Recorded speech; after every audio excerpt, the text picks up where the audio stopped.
a futile exercise. اچھا Shaukat Paracha, being senior anchor person, اگر آپ ابتدا سے اس کی تفصیلات ہمیں بتا دیں۔ دیکھیں، سارا مسئلہ چلا جب پی ٹی آئی چیئرمین نے پنجاب اسمبلی تحلیل کی اور وہ چاہ رہے تھے کہ 90 دن کے اندر اندر الیکشن ہوں۔ وہ 15 جولائی 2022 کے پنجاب اسمبلی کے 20 حلقوں کے الیکشن سے ان کا حوصلہ بڑھا ہوا تھا۔ وہ سوچ رہے تھے کہ جیسے 20 میں سے انہوں نے 15 سیٹیں جیتی تھیں تو پنجاب اسمبلی کے الیکشن ہو گئے تو پھر وہ سویپنگ پاورز لے جائیں گے۔ وہ 2 ججز حضرات نے اس پہ ایک خط لکھا کہ جی اس پہ لیا جائے نوٹس، اور وہ دونوں ججز حضرات ایک تو کل بھی بات کر رہے تھے، ان کے بارے میں امان اللہ قندرانی صاحب نے ایک بات کی تو وہ سیخ پا ہو گئے کہ آپ الزامات لگا رہے ہیں، حالانکہ سپریم جوڈیشل کونسل میں اس جج صاحب کے خلاف باقاعدہ شکایت گئی ہوئی ہے۔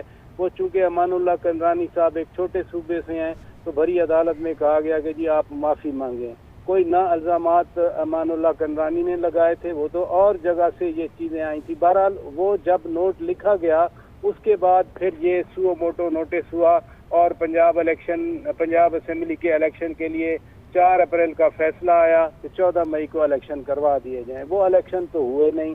پھر پارلیمنٹ نے اپنی طرف سے پہلا ایک قانون پاس کیا جو سپریم کورٹ کے رول سے، اس کا نام ہے procedure and practice law of supreme court, یعنی اس میں یہ ڈیفائن کیا گیا کہ سو موٹو نوٹس لیا جا سکتا ہے، نہیں لیا جا سکتا، کیا ہوگا۔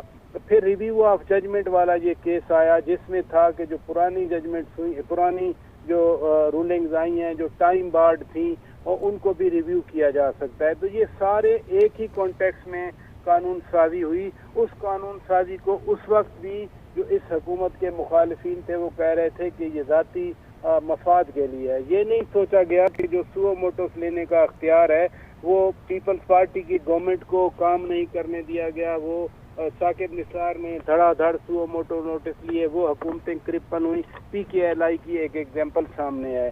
اب یہ اس ریویو آف ججمنٹ لا کو نلیفائی قرار دے دیا گیا ہے جب وہ کانٹیکسٹ ہی نہیں رہا جو میں بات پہلے کر رہا تھا، جس وجہ سے یہ سارا معاملہ آیا وہ تو وجہ ہی نہ رہی۔ 14 مئی کا الیکشن نہ ہوا پنجاب میں، 14 مئی کے الیکشن کے آرڈر کو بالکل ہوا میں اچھال دیا گیا اور اس کے خلاف ایون قومی اسمبلی میں جو حکومتی لوگ تھے، اب تو وہ خیر قومی اسمبلی نہیں رہی، وہ تقاریر کرتے رہے۔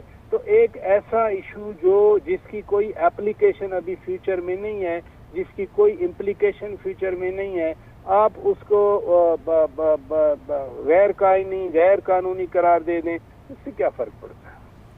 ٹھیک ہے شوکت پراچا، آپ ہمارے ساتھ موجود رہیے گا۔ افضل جاوید آپ کی جانب آئیں گے، یہ بتائیے گا کہ اس فیصلے میں ججز کے اختیارات میں